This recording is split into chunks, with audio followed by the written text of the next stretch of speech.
como tus hijos, reconociendo que hay una necesidad que solo tú puedes saciar. Por eso estamos aquí, porque reconocemos que hay una necesidad que solo tú puedes saciar, Padre. Y hoy oramos, Señor, para que fluyan palabras desde tu trono, Señor, que sanen, que restauren, Padre, que quiten velos, Señor, para que podamos crecer a la altura, a la estatura del conocimiento de tu Hijo Jesucristo, Padre. Que todo espíritu, Señor, se someta a tu voluntad, Señor, y que tu nombre sea exaltado, Padre. En el nombre de Jesús. Amén y amén. Ocupe su lugar, amados. Le damos la bienvenida a todos. Gracias.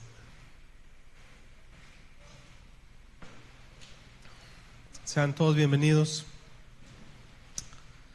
Quiero que abra su Biblia en Génesis 22:14. Vamos a leer algunos versos, pero vamos a tomar como referencia Génesis 22:14. Y cuando usted lo tenga, puede sonreír. Siempre les digo que sonrían cuando los veo muy serios, ¿sí? Entonces, ahorita están serios. Entonces, cuando tenga usted Génesis 22:14, sonría, regáleme una sonrisa, ¿sí? Yo se lo leo y usted me sigue con su vista. Dice: y llamó a Abraham el nombre de aquel lugar, Jehová proveerá. Por tanto se dice hoy, en el monte de Jehová será provisto. En otras versiones dice: y llamó a Abraham el nombre de aquel lugar, Jehová Jireh.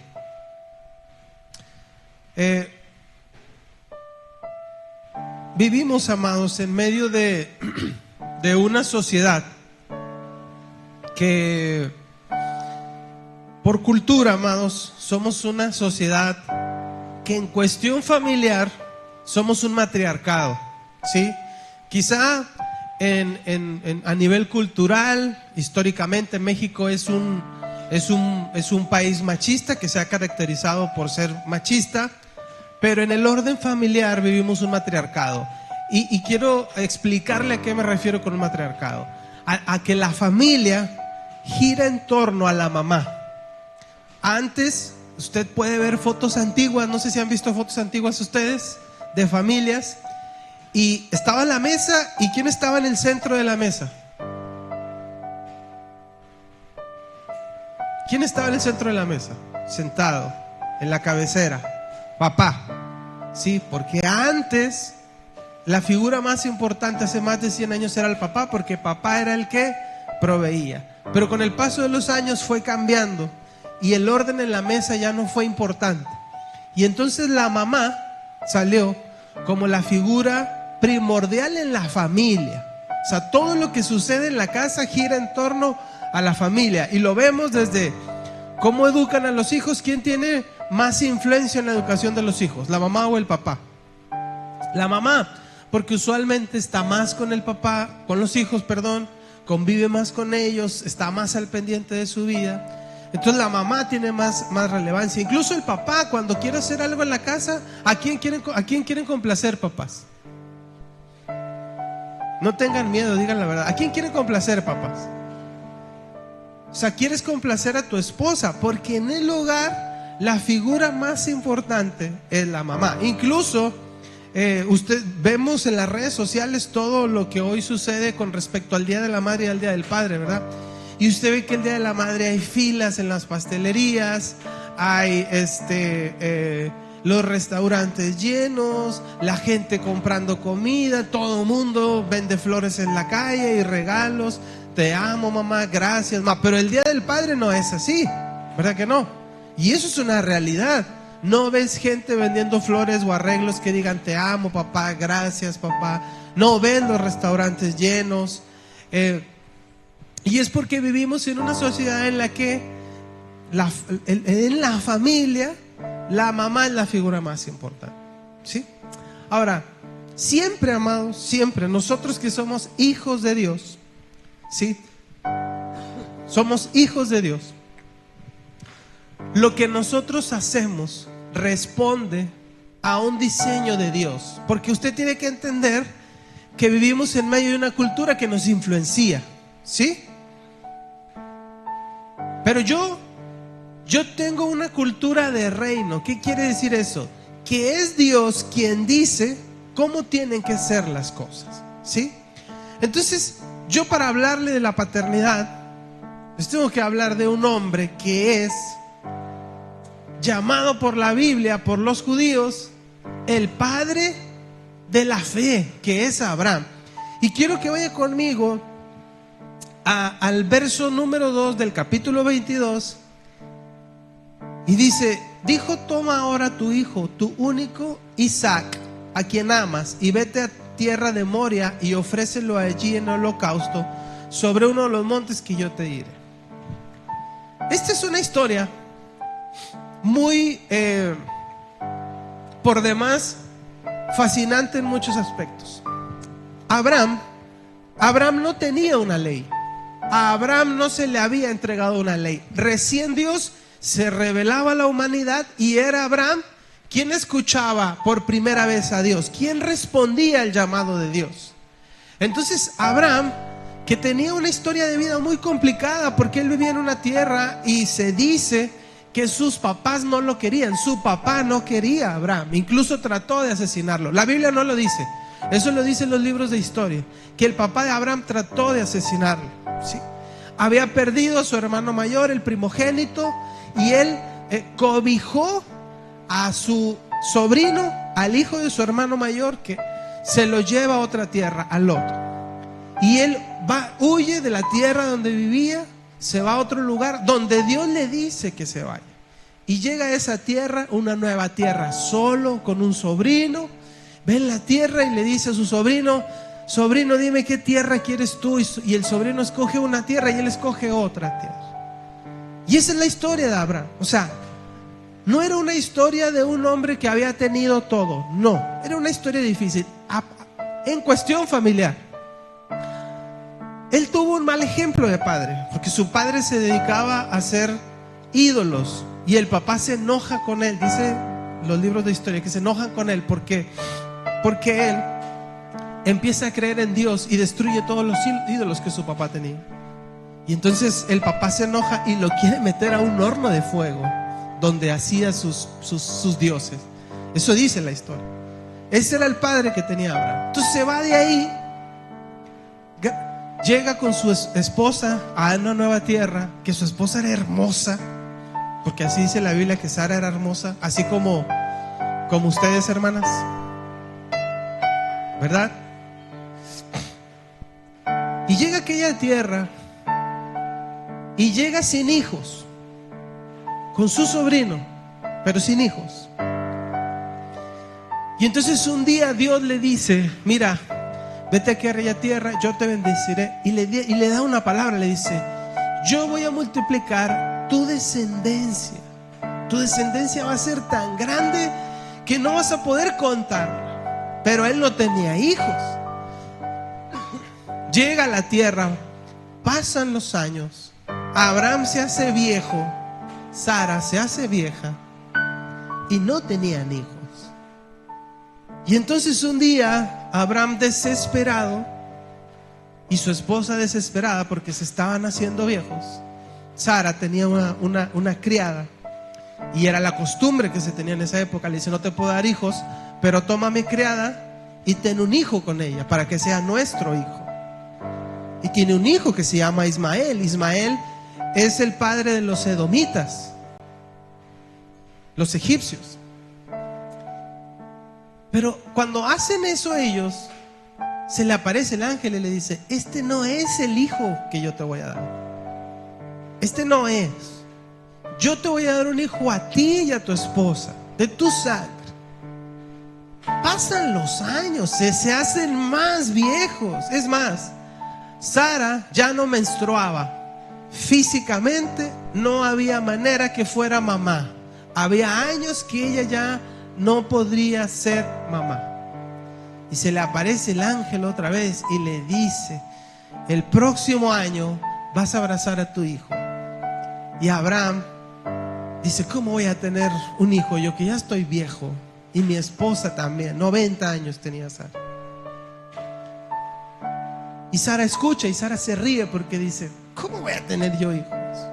Es imposible que tenga hijos. Y el ángel le dice: el próximo año, le da una fecha, el próximo año vas a abrazar a tu hijo. Y como dice Dios, el siguiente año se cumple y nace el hijo. 100 años tenía Abraham cuando nace Isaac, el hijo que Dios le prometió. 100 años. Disfrutan su paternidad con su... Imagínese usted. Bueno, aquí está el hermano Pedro y la hermana Brenda, que pasaron unos años sin poder tener hijos y luego tuvieron hijos, ¿verdad? Sí. Toño, el hermano Luis Antonio, es el hijo de la promesa, ¿verdad? ¿Y cómo fue Luis Antonio? Un hijo esperado. Ellos lo esperaban, ellos lo ansiaban, ¿sí? Y llegó la promesa. Abraham había pasado con una promesa más de 20 años, esperando el hijo. Llega de 100 años a Abraham, empiezan a ejercer su paternidad, a disfrutar al hijo de la promesa, Isaac, al esperado, al deseado, al que amaban. Y un día Dios, cuando Isaac era un adolescente, ¿sabes qué? Abraham le dice algo tremendo, le dice: ve a tal monte, le dice, y ofréceme en holocausto a tu hijo, a tu único hijo, a quien amas. Históricamente, Dios no recibe sacrificios humanos. Dios rechaza los sacrificios humanos. El verdadero sacrificio, o sea, en el plan de Dios nunca estuvo que Isaac fuera sacrificado, nunca. El verdadero sacrificio era la fe de Abraham, ¿sí? Y yo resalto varias cosas de esta historia. Le di el trasfondo para que pudiéramos hablar de esto. Por ejemplo, ¿qué es más fácil? ¿Que uno le diga a su mamá que la ama o que le diga a su papá que lo ama? Es más fácil que le digas a mamá. Y si eres varón, es más fácil que le digas a mamá que la ama. Porque las mujeres, su papá son el más guapo, el más fuerte, y claro que le dices que amas a tu papá. Pero si eres varón, es más difícil decirle a tu papá que lo amas que a tu mamá. ¿Por qué? Porque vivimos y crecimos en una sociedad que nos enseñó que mostrar nuestras emociones nos hace vulnerables, ¿sí? Y quizá, no lo sé, a lo mejor así es. Porque a lo mejor una mujer que vea a un hombre que es llorón, que es tierno, o sea, que flojera un hombre así, ¿no? Entonces nosotros nos hacemos fuertes y queremos llorar y nos aguantamos. ¿Verdad, hermano Isaí? Nos aguantamos, nos hacemos fuertes porque somos hombres, ¿sí? Y así nos educaron. Entonces cuando yo tengo una relación con papá, me cuesta trabajo decirle a mi papá que lo amo, porque me enseñaron a no mostrar mis emociones, y a mi papá también. Entonces hay papás que crecen y nunca en la vida le dicen a sus hijos que los aman. Es malo, no lo ama al hijo. No, sí lo ama, ¿verdad? Pero no le enseñaron a decir. Bueno, en el caso de mamá es todo lo contrario, ¿sí? Pero yo quiero que usted entienda algo. Todo lo que nosotros hacemos responde a un diseño divino, no a un diseño de este mundo. En la Biblia, la primera vez que se utiliza la palabra amor fue entre un padre y un hijo. Hasta antes del capítulo 22 de Génesis, la palabra amor no se había utilizado. La primera vez que se utiliza es cuando Dios le dice a Abraham: sacrifica a tu hijo único. ¿A quién? A quien amas.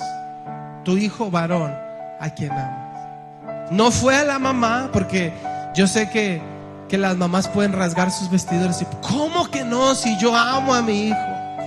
Bueno, no fue a mamá. No fue entre esposos, no dijo Adán y Eva serán una sola carne y se amarán hasta que uno de los dos muera. No. No fue entre pareja, no fue entre madre e hijo, fue entre papá, hombre, y papá y hijo, varón.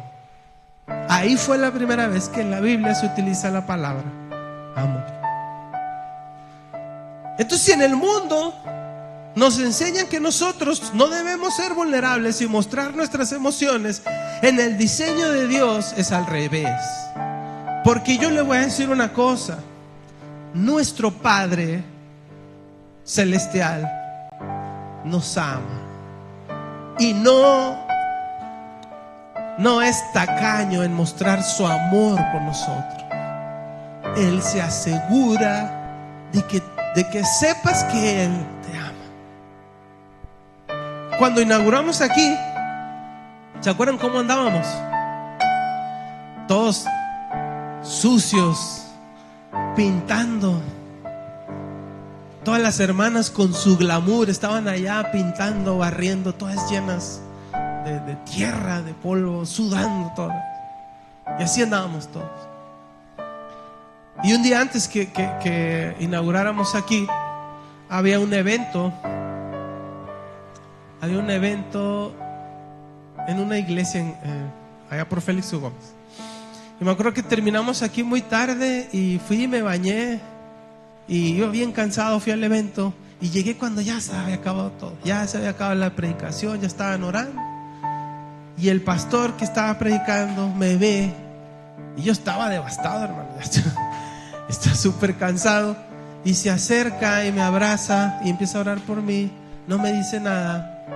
Y cuando se para me dice: no tienes idea de cuánto Dios te ama. Yo puedo sentir que Dios te ama tanto más. Ese es el Padre que nosotros tenemos. Un Padre que nos dice que nos ama, que no escatima en decirnos, en mostrar su amor. Ese es el Padre, ese es el diseño. Ahora, la cultura nos dice: no le digas porque tú eres hombre y tiene que hacerse hombre. Sí, que se haga hombre, nadie dice que no, pero que se haga hombre en amor. Hazlo hombre con amor, hazlo fuerte con amor, regáñalo con amor.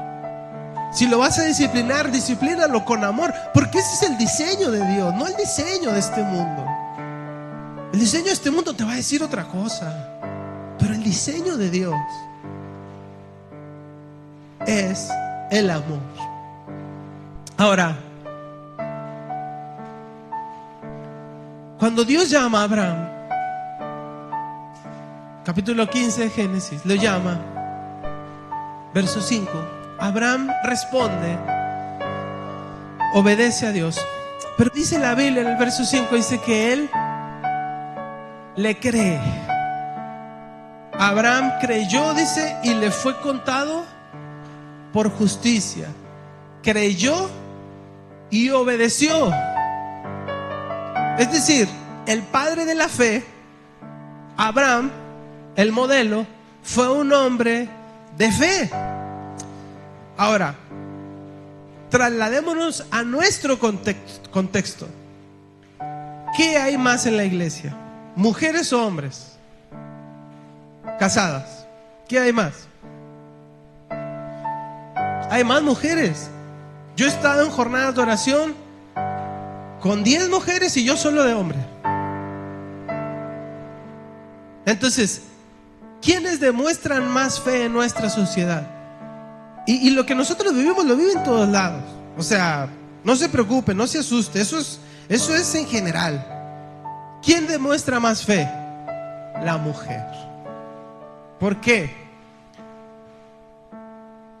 No lo sé. Es una pregunta que no le puedo responder hoy. Pero nuestra realidad es que las mujeres tienen más fe que los hombres. Mire, cuando el hermano Pedro estaba ahí literalmente muriéndose en el hospital, ¿sabe quién tuvo fe? Su esposa. Y en nuestro contexto es así, pero en el diseño de Dios no. ¿Quién fue? ¿A quién le habló Dios? Al hombre. ¿Quién fue el que tuvo fe? El hombre. ¿Cómo describe Pablo a Timoteo? La fe que habitó en tu papá, en tu abuelito, no. Que habitó en tu abuela, en tu mamá y que habita en ti. Un diseño que en el paso de los años se desvirtúa. Y hoy a nosotros nos cuesta ser hombres de fe. Y en el diseño de Dios, el amor y la fe son parte de la paternidad. Entonces Él cree. ¿Y qué hace después? Obedece. ¿Cuánto les gusta tener hijos obedientes? Todos, ¿verdad? Todos. Sí. ¿Y cuántos son buenos para mandar? Todos somos, hasta los que no tenemos hijos somos buenos para mandar, ¿verdad? Y reclamamos hijos obedientes. Pero la Biblia enseña que primero Abraham fue obediente. No Isaac, Abraham fue obediente. Entonces imagínense la escena. El hijo amado, el esperado, agarra a Abraham, a Isaac, y se va al monte creyendo a Dios, obedeciendo a Dios. Siendo un hombre viejo y su hijo adolescente, lo lleva al monte a sacrificar.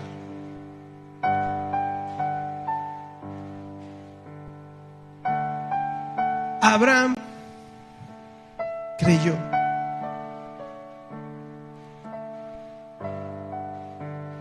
Fíjese lo que dice Mateo 24:12, dice: y por haberse multiplicado la maldad, el amor de muchos se enfriará.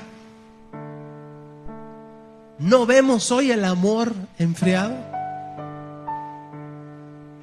Dígame, ¿no lo ve usted así? Yo les decía la otra vez, ¿por qué somos tan buenos para burlarnos de la gente?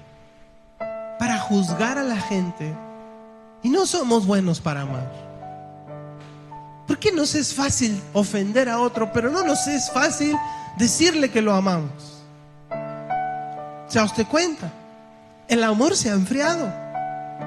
Y en el diseño de Dios, el Padre tiene que ejercer su paternidad con amor.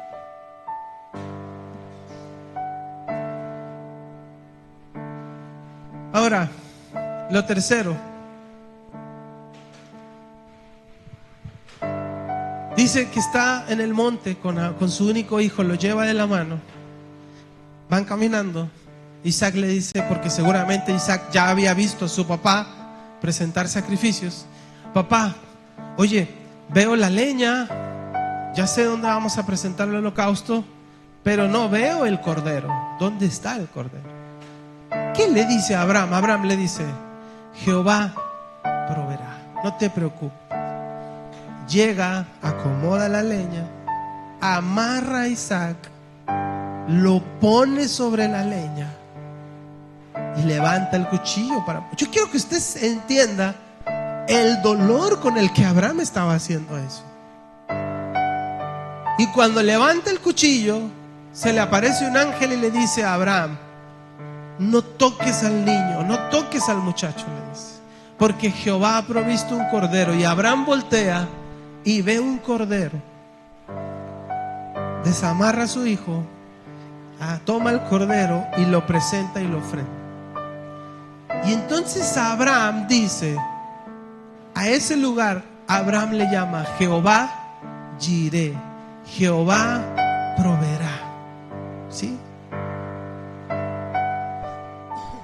Ahora, yo quiero resaltar dos cosas de esto. La primera es que ninguno de nosotros estamos exentos de vivir crisis. Ninguno. ¿Sí? Todos vamos a vivir crisis en algún momento, o estamos viviendo crisis. Pero quien enfrenta la crisis, ¿quién es? ¿A quién es el que conoce a Jehová Jireh? ¿Quién? Abraham, no Sara. Es Abraham el que conoce al Dios que provee. ¿Cuántas veces yo he escuchado mujeres que dicen: no tenía dinero, me hinqué a orar y Dios vino y proveyó? Pero el que conoció al Dios que provee fue Abraham, no fue Sara, al que le proveyó en la crisis. Porque yo quiero que usted sepa que hay muchas cosas, mujeres, que ustedes no saben que sus hombres cargan. Hay necesidades suyas que ustedes no saben que sus hombres, sus esposos están cargando. Y no les dicen a ustedes: no tengo, no puedo. Se encierran y le dicen: veré cómo le hago. Y ahí el hombre conoce a Jehová Jireh, al Dios que provee. ¿Y sabe qué pasa, amados? Que me llama mucho la atención. No se ofendan, hermanas, pero Sara no podría haber hecho eso. Si Dios le hubiera dicho a Sara: Sara, toma a Isaac y llévalo al monte y ofrécelo en sacrificio, ¿qué cree que hubiera hecho Sara? Se le acaba la fe a Sara. Se desconvierte, se baja de la cruz. ¿Cómo voy a tocar a mi niño? ¿Cómo voy a tocar a mi rey? ¿Cómo voy a tocar a mi príncipe?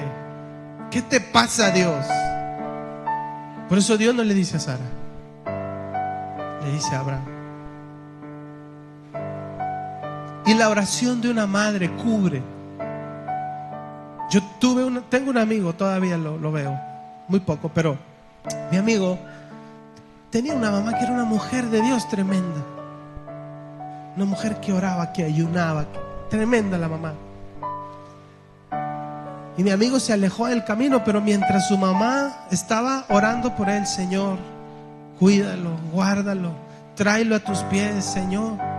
Mi amigo le fue bien, saludable, con dinero, bien. Andaba en el mundo, pero él estaba bien. Cuando se muere su mamá, todo se arruinó. Perdió su familia, sus hijos, su casa, su salud. Todo lo perdió. La oración de una madre cubre, protege, ¿sí?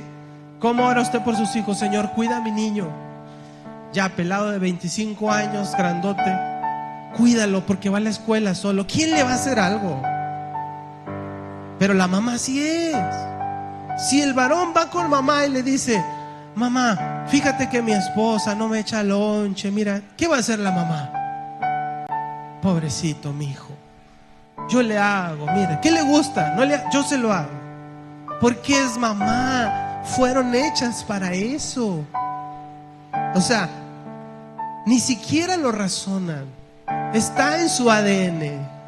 Por eso Dios no se lo pide a Sara. Lo difícil, perdónenme, amadas, no se lo pide a ustedes.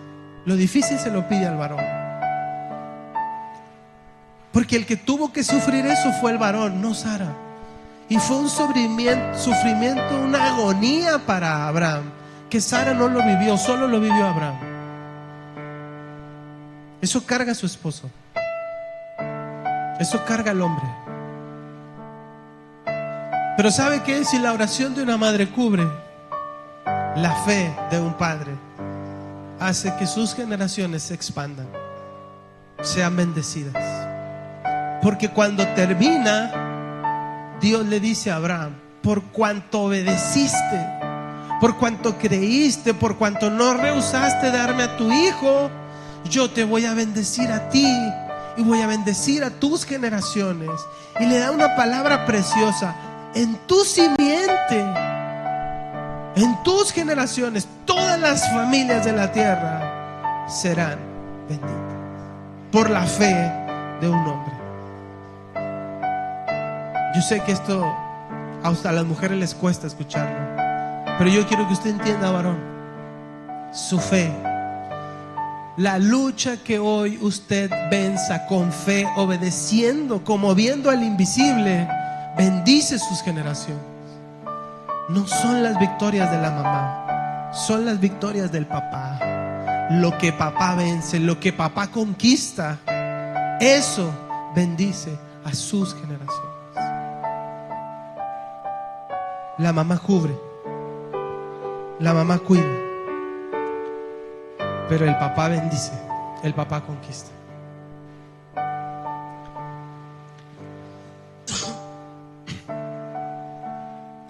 Cuando Abraham estaba en el monte,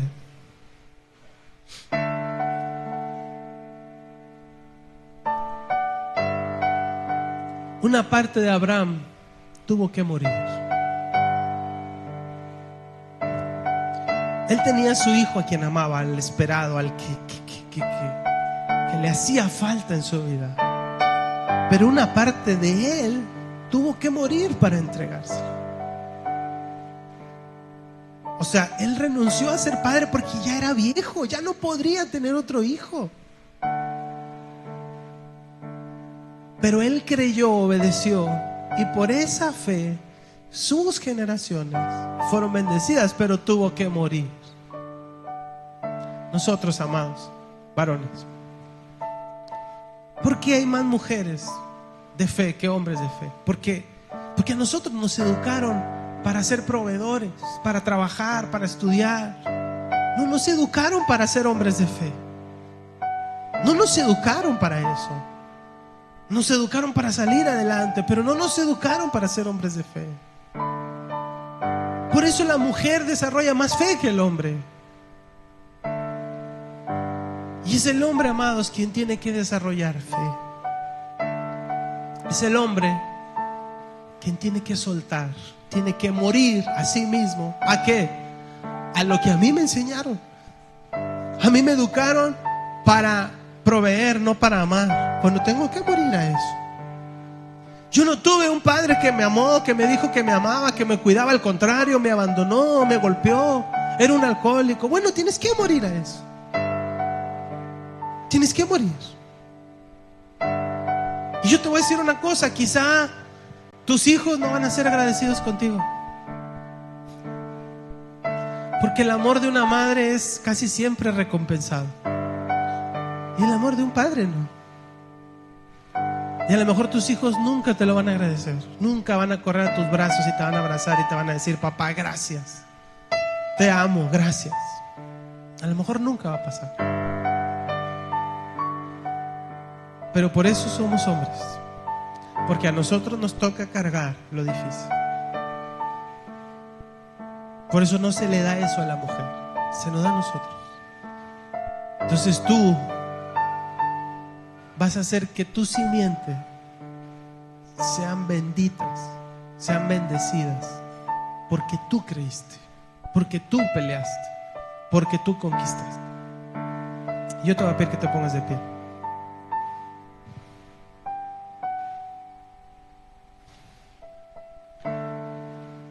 Para terminar, quiero leerte Lucas 1:17. Dice: e irá delante de él con el espíritu y el poder de Elías, para hacer volver los corazones de los padres a los hijos, y de los rebeldes a la prudencia de los justos, para preparar al Señor un pueblo bien dispuesto. La palabra dispuesto tiene que ver con un pueblo que responde a un diseño, que está listo. Es decir, la familia, la paternidad, responde a un diseño.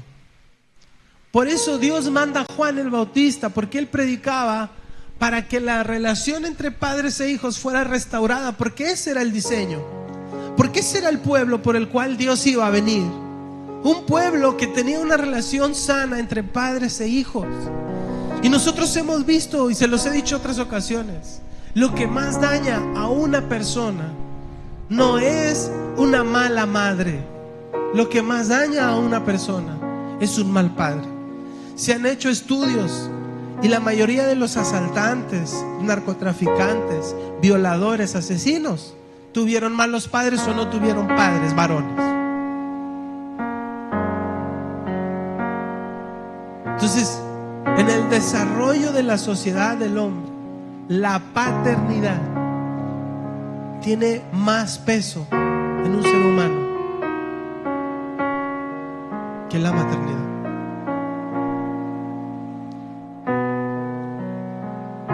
Satanás se ha empeñado en destruir la paternidad, en que tu relación sea mala con tu papá, sea mala con tu hijo. Ese es un diseño de las tinieblas. ¿Sabes por qué? Porque entonces el pueblo no está preparado, no está listo, no responde al diseño. Porque el diseño de Dios es que el corazón de los padres sea uno con sus hijos. Ese es el diseño de Dios, ese es el pueblo dispuesto. Porque la fe no comienza aquí. Aquí todos cantamos, aquí todos adoramos. No, la fe comienza en la casa. La fe comienza cuando no hay que comer en la casa. Cuando tú tienes problemas en tu casa y los resuelves como familia, en amor. Ahí comienza la fe, no aquí. Ese es el diseño de Dios. Ese es el pueblo dispuesto. Y eso es lo que Dios espera de nosotros. Hoy hace falta hombres de fe. Hombres que crean, que estén dispuestos a dar pasos de fe, que cuando su familia esté tambaleando, él se levante como el hombre que cree. No el motivador, no el positivo, no, el hombre que toma a su familia y dice: familia, vamos a orar, vamos a pedirle a Dios. Pero tú no sabes orar, no importa, vamos a orar, porque yo decidí creer y tener fe. Porque mi familia va a ser bendecida por la fe, por mi obediencia. No por la obediencia de mi esposa, por la mía. Yo quiero pedirle a los varones de esta casa, que son un ejemplo para mí, que yo los admiro, porque aquí hay varones que tuvieron malos padres y son tan buenos padres. Y eso es lo más difícil. Crecer con un mal padre y ser un buen padre, eso es lo más difícil. Y aquí hay varones así, que crecieron con malos padres, pero que a pesar de eso son buenos padres. Entonces yo le voy a pedir a los varones que pasen aquí al frente. Y le voy a pedir a los muchachos, a los hijos, a las esposas, que vengan y oren por ellos.